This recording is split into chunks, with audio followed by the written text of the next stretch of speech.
Good morning, class. So today we are going to continue with our fifth chapter. In previous lecture हमने कहाँ तक stop किया था? Total cost तक. Okay, तो हमारा जो नेक्स्ट जो कॉन्सेप्ट है वो हमारे इस एग्जाम्स में नहीं है, तो हम वो अभी डिस्कस नहीं करेंगे. ओके, सो हम कंटिन्यू करेंगे हमारे next topic, that is average cost से. अब ये होता क्या है पहले हम वो देख लेंगे. Average cost is also known as average total cost. हम एवरेज कॉस्ट को क्या बोलते हैं, एक्स्ट्रा क्या जानते हैं उसे, as a average total cost के नाम से. Average cost is cost per unit of production. Average cost is found by dividing total cost by unit of production. Total cost is a sum of total fixed cost and total variable cost.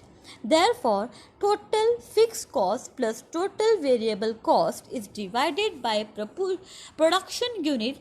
We get average cost. अभी देखो एक simple सी thing, total cost किसको बोलते हैं हम? जो हमारा fix value था हमने उसमें क्या किया, वेरिएबल वैल्यू को, कॉस्ट को, दोनों को ऐड अप कर दिया, उनको ऐड कर दिया, तो हमारा वो चीज़ क्या बन गया, पूरा वो हमारा बन जाता है टोटल कॉस्ट. टोटल कॉस्ट को हम जब डिवाइड कर देंगे किससे, हमने कितना प्रोडक्शन किया है, तो जो वैल्यू मिलेगी ना उसे हम क्या बोलेंगे, एवरेज कॉस्ट, एक एस्टिमेट कॉस्ट.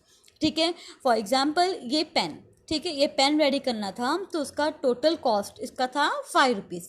ठीक है, और मैंने एक पेन प्रोड्यूस किया है, तो कैसे फाइंड करेंगे, कॉस्ट कितना है इसका 5, मतलब टोटल कॉस्ट ऊपर आएगा, डिवाइड मतलब नंबर किससे करना है हमको, प्रोडक्शन कितना किया 1, तो इसकी एवरेज कॉस्ट कितनी निकलेगी 5/1, तो आपका आंसर क्या आएगा 5, मतलब आपका एक एवरेज कॉस्ट कितना हो गया 5 हो गया. क्लियर है आपको? टोटल कॉस्ट मतलब क्या होता है, जो भी चेंजेस आपका जो कॉस्ट में हुआ होगा प्लस कुछ फिक्स कॉस्ट होगा, दोनों को आप एडअप करते हो तो हमारा क्या होता है, वो टोटल कॉस्ट. हमने लास्ट लेक्चर में डिस्कस किया था ये थिंग. ठीक है, तो आपको क्लियर है एवरेज कॉस्ट क्या होता है, जब फिक्स कॉस्ट और वेरिएबल कॉस्ट को एडअप करते हो और फिर उसको डिवाइड करते हो प्रोडक्शन से, तो आपको क्या मिलता है, एवरेज कॉस्ट. तो यहाँ पे फॉर्मूला देके रखा हुआ है, average cost is equal to total cost divided by total production, वही जो हमने बात की अभी, या फिर average cost is equal to fixed cost plus variable cost. इनको ऐड अप करोगे तो क्या बनता है, total cost divided by total production. आप कोई भी फॉर्मूला लिखो, तो फिर AC stand for average cost, TC stand for total cost, TP stand for total production. आप शॉर्ट फॉर्म यूज़ कर लो. ओके, तो यहाँ पे एग्जाम्पल्स दिया हुआ है, देखो ट्रेंड दिया है फर्म का, प्रोडक्शन दिया हुआ है, उनके कॉस्ट दिए हुए और एवरेज कॉस्ट. फॉर्मूला क्या है हमारा, total cost divide by production. तो टोटल कॉस्ट कितना है यहाँ पे 9 को डिवाइड करना है किससे, आपको 1 से, तो 9/1 कितना आएगा वैल्यू आपका 9. नाउ सेम फॉर नेक्स्ट 16 आपका कॉस्ट है पूरा, प्रोडक्शन आपने 2 का किया है यहाँ पे, 16/2 8. Okay, now next 21 divide by 3, production को यहाँ पे क्या किया है, कॉस्ट को डिवाइड किया प्रोडक्शन से, and that will give us average cost, that is 7. मतलब क्या है, आपका जो कॉस्ट है उसको आप डिवाइड करते जाओगे प्रोडक्शन यूनिट से, तो आपको क्या फाइंड होके मिलेगा यहाँ पे, एवरेज कॉस्ट. क्लियर है आपको? तो आपको यही सेम थिंग हमको एक ऐसा डायग्राम में आपको शो करना होगा, यहाँ प्रोडक्शन रहेगा, यहाँ पे एवरेज कॉस्ट. ठीक है, तो उसको उसके अकॉर्डिंगली आपको प्लॉट करना है. जब ये प्रोडक्शन यहाँ 1 का था उसकी कॉस्ट थी कितनी 9, तो 9 पे आपको डॉट प्लॉट करना है. नाउ सेम फॉर 2, जब प्रोडक्शन 2 थी तो यहाँ पे उसका यहाँ पे कॉस्ट था कितना, वो 16 था, तो आपको सेम आपको ये प्लॉट करके एक आपको उसका एक कर्व रेडी करना है. जो कर्व बनेगा उसे हम क्या बोलेंगे, एवरेज कॉस्ट कर्व. और वही चीज़ जो आपने यहाँ पे बनाई है उसको आपको इन पैराग्राफ 5 पे एक्सप्लेन भी करना होगा. क्लियर है? तो आपको इन शॉर्ट क्लियर हो गया होगा कि एवरेज कॉस्ट होता क्या है. ठीक है, अब नेक्स्ट हमारा है मार्जिनल कॉस्ट. मार्जिनल कॉस्ट क्या होता है, पहले हम इसका रिफर करेंगे paragraph. We know that if production is increased, the cost of production also increase with the increase or decrease of 1 unit in total production. Whatever change take place in total cost is known as marginal cost. In short, marginal cost is the change in total cost when an additional unit of output is produced. As we all know, अगर हम यहाँ पे एक भी production increase करते, for example पहले हमारा output था 100 और अब हमने रेडी करना स्टार्ट कर दिया 150, तो प्रोडक्शन आउटपुट के इंक्रीज करने से जो भी चेंजेस आता है, जो भी एक्स्ट्रा चेंजेस आया, उससे क्या होगा, आपका कॉस्ट में इम्पैक्ट पड़ेगा ना. अगर पहले आपका आउटपुट 100 था, अब कितना बना रहे हो आप, 150 प्रोड्यूस कर रहे हो, तो आपके कॉस्ट में फ़र्क आएगा. तो अगर कोई भी आउटपुट यहाँ पे कॉस्ट के चेंज हो, कुछ भी चेंज हुआ कोई आउटपुट के बढ़ने से, उसे हम क्या बोलते हैं, मार्जिनल कॉस्ट. देखो क्या बोला गया है, we know that if production is increase the cost of production also increase. जैसे ही हम प्रोडक्शन इंक्रीज 100 से 150 कर दिए, तो हमारा कॉस्ट भी क्या हो जाएगा, इंक्रीज हो जाएगा. विद द इंक्रीज और decrease of 1 unit in total production, whatever change take place in total cost is known as marginal cost. increase या decrease होने से हमारे प्रोडक्शन पे जो भी इम्पैक्ट पड़ता है, उससे क्या होता है, हमारा कॉस्ट में चेंजेस आ जाएगा ना. अगर मैं प्रोड्यूस करती थी 100 यहाँ पे आउटपुट, उसका खर्चा मैं 10,000 था, अब मैं 150 बना रही हूँ प्रोडक्ट यहाँ पे, तो वो 10,000 में बन जाएगा नहीं, और कॉस्ट लगेगा ना. मतलब मेरे टोटल कॉस्ट में चेंज होगा, मेरे आउटपुट के बढ़ाने से कॉस्ट में चेंजेस आया, उसे हम क्या बोलते हैं, मार्जिनल कॉस्ट. क्लियर है आपको? Okay. So formulas and examples. By the difference of n unit of production cost and n minus 1 unit of production cost, we find out marginal cost. क्या बोला गया इसमें, हम differences n और n minus 1 production से हम जब find करेंगे तो हमें यहाँ पे क्या एक्चुअल मार्जिनल कॉस्ट क्या मिलेगा. अब वो फाइंड कैसे करते हो, हम सॉल्व करके देखेंगे एक. ओके तो हमारा फाइंड करने का फॉर्मूला क्या है मार्जिनल कॉस्ट का. मार्जिनल कॉस्ट जो भी आप फाइंड कर रहे हो, जो भी आपका हो, वो is equal to total cost. जो भी नंबर का फाइंड करो उसको आपको माइनस करना होगा टोटल कॉस्ट उसके एक नंबर पीछे वाले से. ठीक है. अब देखो फॉर एग्जांपल कि हम यहाँ पे फाइंड करते हैं 6 का.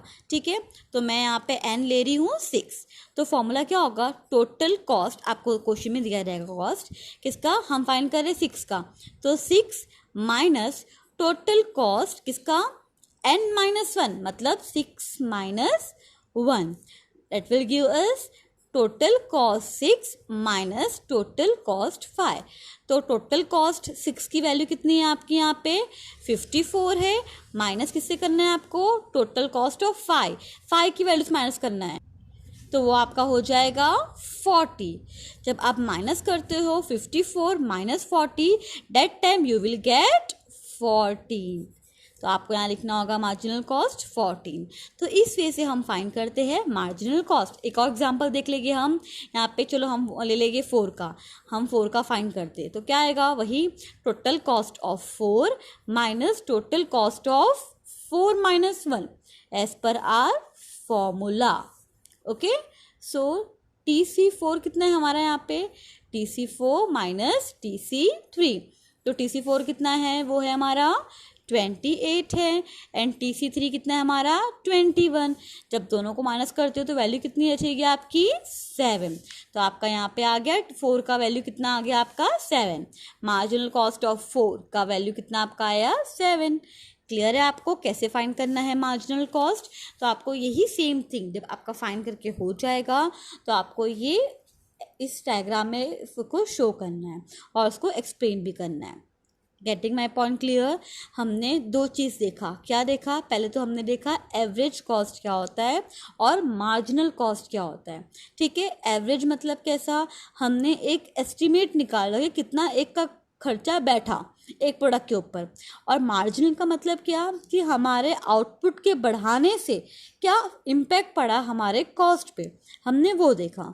ठीक है, अब ये 2 कॉन्सेप्ट का हम यहाँ पे इनका रिलेशन यहाँ पे स्टडी करेंगे.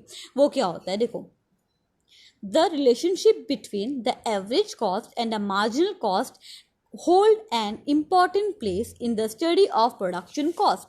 मतलब प्रोडक्शन कॉस्ट इस कॉन्सेप्ट में ये दोनों का बहुत ही इम्पॉर्टेंट रोल है. किसका? एवरेज कॉस्ट का और मार्जिनल कॉस्ट का. क्यों, वो देख लेंगे हम. Cost per unit of output is called average cost. जो हम एक यहाँ पे जो आउटपुट का एक जो कॉस्ट निकल के आता है जो हम फाइंड करते हैं उसे हम क्या बोलते हैं?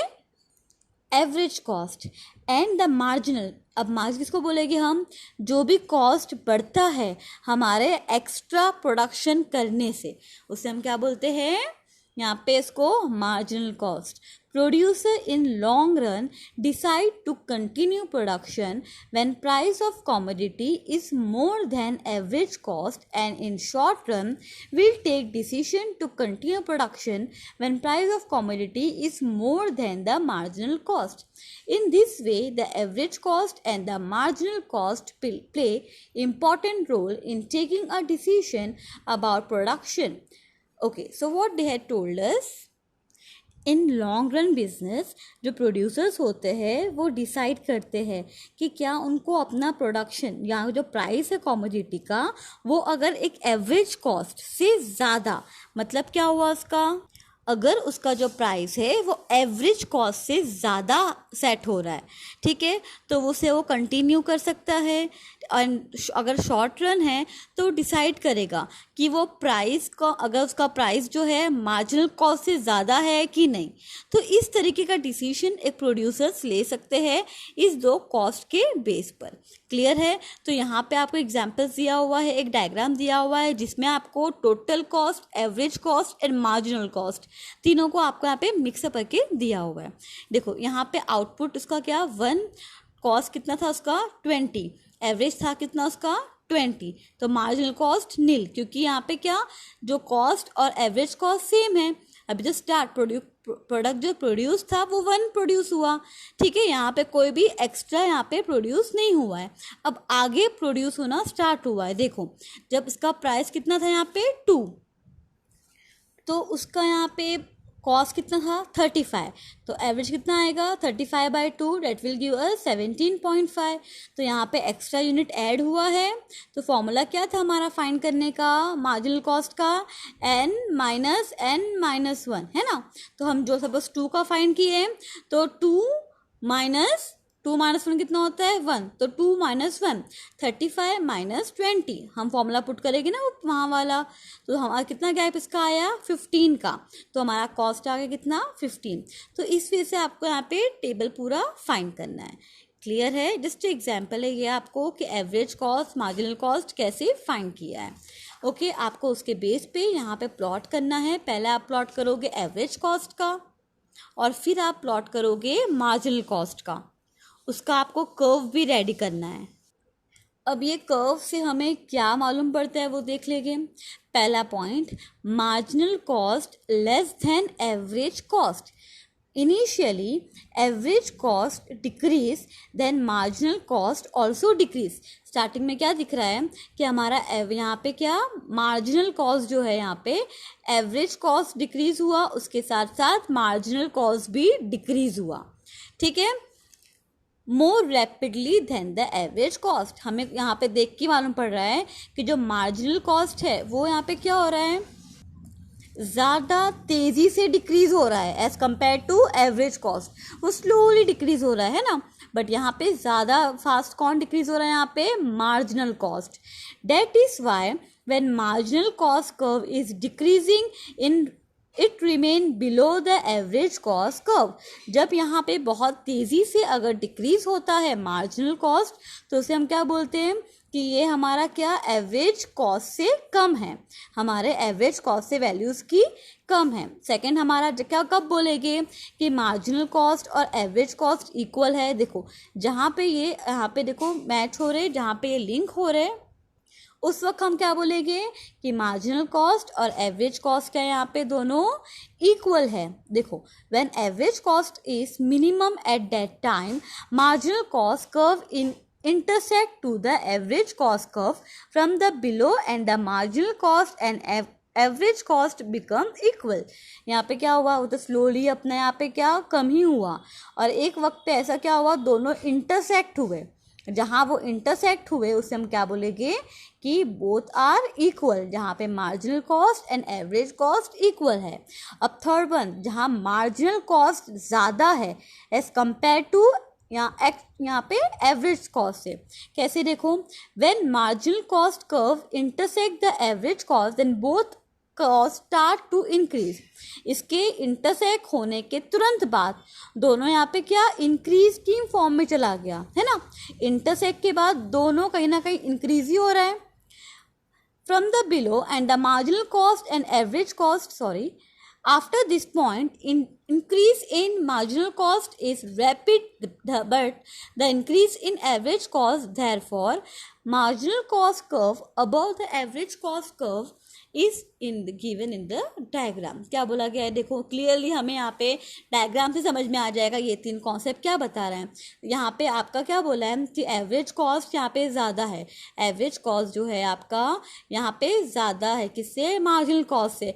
कब होगा सिचुएशन ऐसा वाला, जब आपका मार्जिनल कॉस्ट ज़्यादा रैपिडली डिक्रीज होगा और एवरेज कॉस्ट कम डिक्रीज हुआ, तो हम क्या बोलेंगे कि मार्जिनल कॉस्ट वहाँ पे क्या है, कम है, is lower than which from average cost, ये बोल दिया।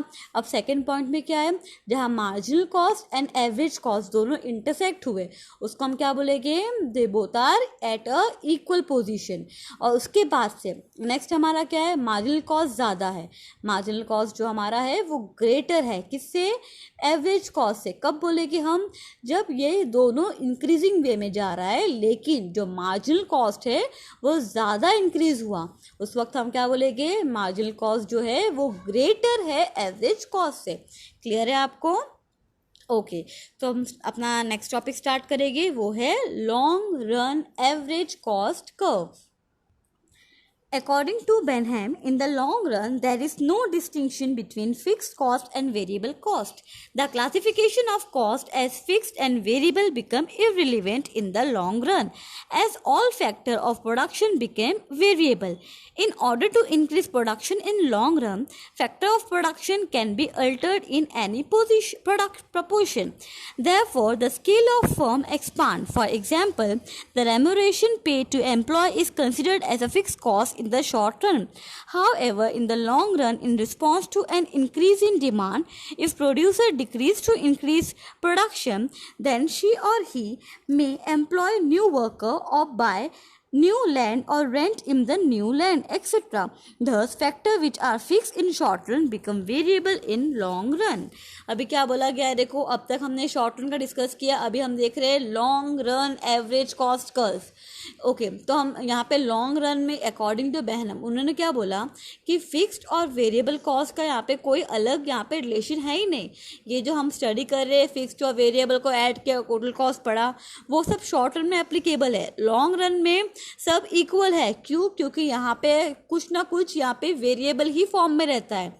यहाँ पे जब लॉन्ग रन में ज़्यादा फैक्टर प्रोडक्शन क्या होते हैं, वो चेंज होते रहते हैं, वो वेरिएबल फॉर्म में होता है। ठीक है, मतलब यहाँ पे सपोज कोई इंक्रीज प्रोडक्शन करना होगा तो उन्होंने कुछ चेंज का प्रोडक्शन में कर दिया, या उनको अपना जो फर्म है वो एक्सपांड करना हो। फॉर एग्जांपल कि यहाँ पे जो रेम्यूनरेशन जो हम पे करते हैं यहाँ पे सैलरी किसको, एम्प्लॉय को या किसी को भी, वो हम शॉर्ट रन में क्या बोलते हैं, वो फिक्स्ड है, जिसको इतना ही मिलना है। बट लॉन्ग रन में क्या होता है ना, अगर सपोज की डिमांड ज़्यादा आ गई तो वो लोग क्या करेंगे, हो सकता है न्यू लैंड ले, प्रोडक्शन बढ़ा दे, अपना नए नए लोग को अपॉइंट करें, न्यू लोग को जॉब दे, या उनको उनका एक्स्ट्रा पेडअप कर दे उनको कि इतना एक्स्ट्रा काम करोगे इतना एक्स्ट्रा मिलेगा। तो मतलब लॉन्ग रन में यहाँ पे चीज़ें फिक्स नहीं, वो वेरिएबल फॉर्म में रहती है। इसके लिए बोला गया यहाँ पे factor which are fixed in short run become variable in the long run.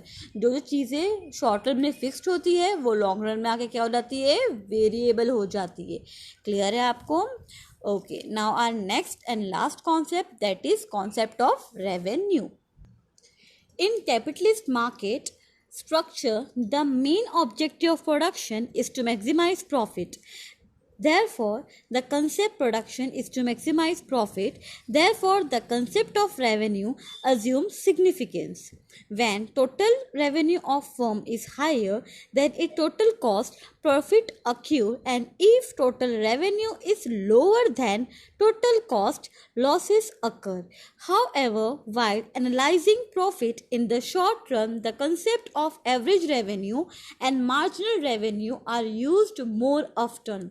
We proceed to understand the concept of total revenue, marginal revenue and average revenue. तो जो कैपिटलिस्ट मार्केट है इसमें हमारा जो मेन ऑब्जेक्टिव क्या होता है, एक नॉर्मल कोई बिजनेस स्टार्ट किया उसका मेन मकसद क्या होता है, for getting a maximum profit, उनका ये होगा मेन मकसद. ठीक है, तो ये हमारा जो ही कॉन्सेप्ट रेवेन्यू मतलब क्या होता है हमारा, इन शॉर्ट इनकम, जो हमें यहाँ पे इनकम हो रही है. तो यहाँ पे क्या बोला गया है, जो हमारा रेवेन्यू, जो इनकम जो फर्म का ज़्यादा है उसके कॉस्ट, फॉर एग्जांपल उसका खर्चा पूरा बैठा 50,000 और उससे उसको इनकम मिल रही है 1 लाख की, तो उसका मतलब क्या हुआ, वहाँ पे उनको प्रॉफिट हो रहा है.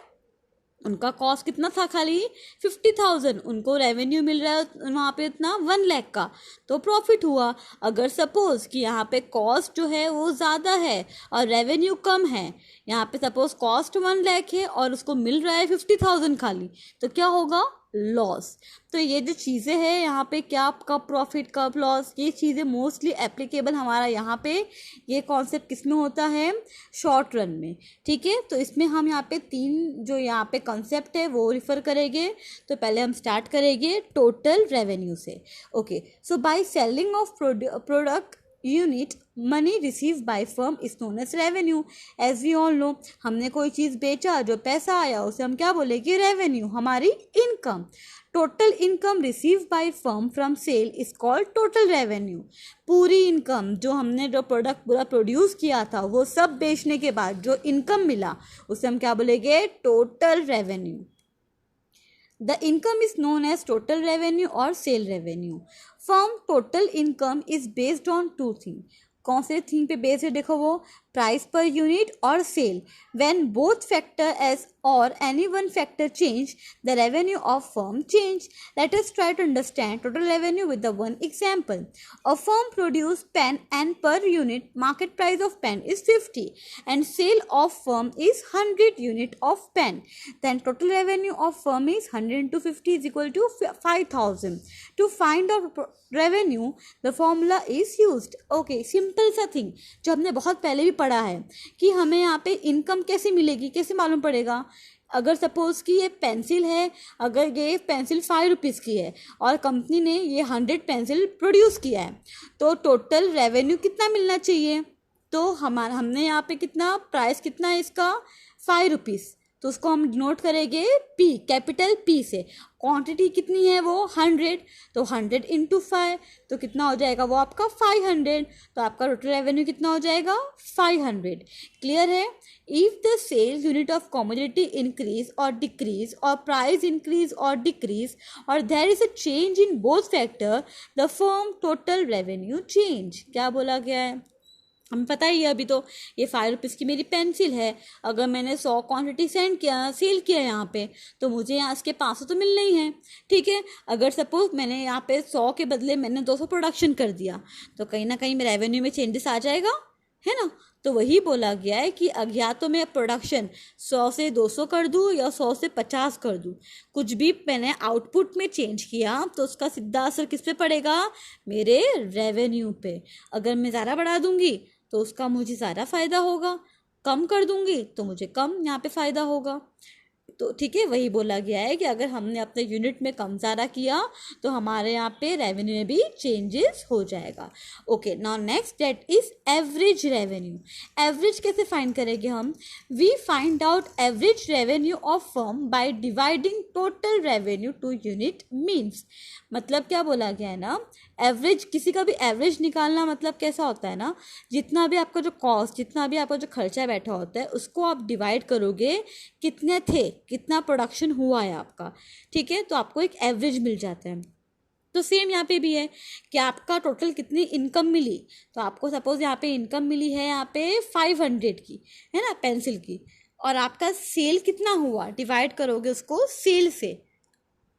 सपोज कि आपका यहाँ पे 100 यहाँ पे सेल हुआ है, तो आपका एवरेज कितना यहाँ पे रेवेन्यू मिला, मतलब 5 रुपीज़ आपका हो जाएगा एवरेज रेवेन्यू। क्लियर है? तो वही इसका फॉर्मूला है, देखो, जो T R stand for total revenue divided by total sale, जिसको हम डिनोट करेंगे कैपिटल क्यू से। तो हमें क्या मिलेगा, एक एवरेज रेवेन्यू। क्लियर है? सपोज कि मुझे 5 लाख मिला, कितना, 5 लाख, और मैंने कितना सेल किया, 10,000 सेल किया है। मेरा पेंसिल यहाँ पे 10,000 था, तो आप डिवाइड करोगे तो आपकी इसकी वैल्यू हो जाएगी 50 रुपीज़। तो ये आपका हो जाएगा एवरेज रेवेन्यू। क्लियर है? तो वही आपको नीचे भी एक्सप्लेन करके दिया हुआ है सेल पे। सिर्फ आपको कंसेप्ट समझ में आना चाहिए, फिर आप कोई भी फॉर्मूला यूज़ कर सकते हो इसमें। सपोज कोई भी आप इसमें अपना एग्जाम्पल्स ले सकते हो, उसमें आप चेंजेस कर सकते हो। क्लियर है? अब हमारा नेक्स्ट टॉपिक है, वो है marginal revenue. The income from per unit sale is average revenue of firm, whereas marginal revenue is revenue from sale of one additional unit to the marginal revenue is a change in total revenue which result from sale of one more unit of commodity. For example, firm receive income 50,000 by selling 1,000 unit of pen. Now firm sell 1,001 unit of pen and firm receive increase from 50 to 50,000 in 45, means increase of rupees 45 in marginal revenue. वही हमने जो concept किया marginal cost में, उसका मतलब क्या था, एक एक्स्ट्रा आउटपुट बढ़ाने से जो इम्पैक्ट पड़ा आपके कॉस्ट पे, उसे हम बोलते थे मार्जिनल कॉस्ट। तो सेम कंसेप्ट आपका मार्जिनल रेवेन्यू का भी है। मतलब क्या कि आपका जो सेल सपोज यहाँ पे एग्जांपल दिया है कि 1,000 यूनिट आप सेल कर रहे थे पेन, उससे आपको कितना फ़ायदा हुआ था, आपको इनकम कितना रिसीव हुआ, वो था 50,000। तो अगर आपने अभी इस बार 1,001 यूनिट प्रोड्यूस किया, मतलब एक एक्स्ट्रा यूनिट प्रोड्यूस किया, तो उससे आपका कितना यहाँ पे चेंजेस आया आपके इनकम में भी, वही शो हुआ है ना कि अगर एक यूनिट एक्स्ट्रा बढ़ाने से आपके इनकम में भी जो इम्पैक्ट आना, उससे हम क्या बोलेंगे, मार्जिनल रेवेन्यू। सेम फॉर्मूला है जो हमारे मार्जिनल कॉस्ट में था, बस वहाँ पे आपका टोटल कॉस्ट था, यहाँ पे आपका रेवेन्यू हो जाएगा n-1, और आपको सेम वे से फाइंड करना है। क्लियर है आपको? तो ये है हमारा मार्जिनल रेवेन्यू। जो नेक्स्ट जो कॉन्सेप्ट है वो आपके कट है, वो आपके इस पोर्शन में नहीं है, वो आपके फाइनल में होंगे, तो हम तब डिस्कस करेंगे। एक बार वापस से रिफ़र करना, कोई भी डाउट हो तो पूछना। Thank you, have a nice day.